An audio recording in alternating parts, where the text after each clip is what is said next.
সামনে তো ভোট, আর তো মাত্র কটা দিন বাকি। কি মনে হচ্ছে এবার কি হাওয়া একটু বেশি গরম?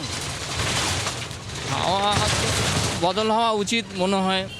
কেন্দ্রীয় বাহিনী প্রচুর আসছে, প্রচুর অফিসার বদলে দেওয়া হয়েছে, নির্বাচন কমিশন খুব কড়া কিছু স্টেপ নিচ্ছে, এবার ভোটটা খুব ভালো হবে এরকম মনে হচ্ছে। হ্যাঁ একদম, এটাই আশা রাখছি, আশা করছি। এটাই নির্বাচন কমিশন যেইভাবে কাজ করছেন তাতে মনে হচ্ছে আমরা খুব মানে পিসফুলি ভোট দিতে পারবো, এমন কোনো অশান্তি হবে না, ভোটটা খুব ভালোই হবে আশা করি।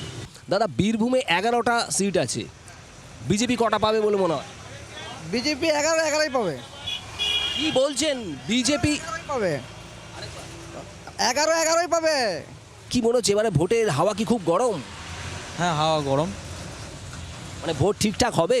হ্যাঁ, ঠিকঠাক হবে, কিন্তু দিদির কিছু সিট কমে যাবে। যে নওশাদ সিদ্দিকী ও কিছু সিট পাবে। আচ্ছা, তার মানে আইএসএফ অনেক সিট পাবে এবার?